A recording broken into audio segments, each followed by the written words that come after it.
Competition ಅದ. ಅಲ್ಲೂ ಸತೀಶ್ ಅವರು ಹೋಗಿದಾರಲ್ಲೇ, ಇಲ್ಲಿ ಡಿ ಕೆ ಶಿ ಅವರು ಪ್ರಯತ್ನ ಮಾಡ್ತಾ ಇದ್ದಾರಲ್ಲೇ, ಸತೀಶ್ ಅವರು ಪ್ರಯತ್ನ ಮಾಡ್ತಾ ಇದ್ದಾರೆ. ಅವರು ಈ ಒಂದು ಚುನಾವಣೆ ಗೆಲ್ಲುವಲ್ಲಿ ಸಾಕಷ್ಟು ಏನಪ್ಪ ಅಂತಂದ್ರೆ ಒಂದು ಪ್ರಾವೀಣ್ಯತೆಯನ್ನು ಪಡೆದಿದ್ದಾರೆ. ಹೆಂಗೆ ಗೆಲ್ಲಬೇಕು, ಏನು ಮಾಡಬೇಕು ಅಂತ. ಇವತ್ತಂತೂ ನಮ್ಮ ಚುನಾವಣೆಗಳಂದ್ರೆ ಏನು ರೀ, ದುಡ್ಡು, ಸಾರಾಯಿ, ಧರ್ಮ, ಅದೇ ಕಾರಣಕ್ಕಿಂತ ಗ್ಯಾರಂಟಿಗಳನ್ನ ಹಂಚೋದನ್ನು ಗೆಲ್ಲುವಂಥ ಒಂದು ವ್ಯವಸ್ಥೆ ಮಾಡ್ಕೊಂಡಿದ್ದೀವಿ.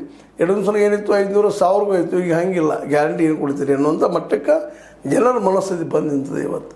ಹೀಗಾಗಿ ಆ ದಿಸೆಯಲ್ಲೇ ಜನರ ಮನಸ್ಸನ್ನು ಅರಿಯುವಲ್ಲೇ ಮತ್ತು ಬೇಕಾಗುವಂಥ ಒಂದು ಆರ್ಥಿಕ ಸಾಮರ್ಥ್ಯತೆಯನ್ನು ಸತೀಶ್ ಅವರು ಹೊಂದಿದ್ದಾರೆ ಮತ್ತು ಡಿ ಕೆ ಶಿ ಅವರು ಹೊಂದಿದ್ದಾರೆ.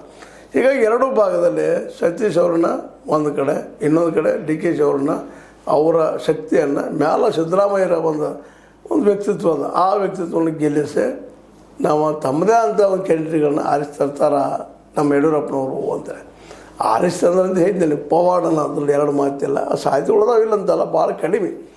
ಒಂದೇನು ದಾವಣಗೆರೆಗೆ ಒಂದು ಸ್ವಲ್ಪ ಹೋಪ್ಸ್ ಅದಾವ, ಅದ್ರ ಬಾಗಲಕೋಟೆಯಲ್ಲಿ ಮಾತ್ರ ಹೋಪ್ಸ್ ಆ ರೀತಿ ಇಲ್ಲ ಅನ್ನಿಸ್ತದೆ. ಯಾಕಂದ್ರೆ ಎರಡೂ ಸಮಕೂಸ್ತಿದ್ದಾವೆ. ಯಾವ ಬೇಕಾಗಿ ಏನೋ ಮನಸ್ಥಿತಿ ಬದಲಾಗ್ಬೋದು.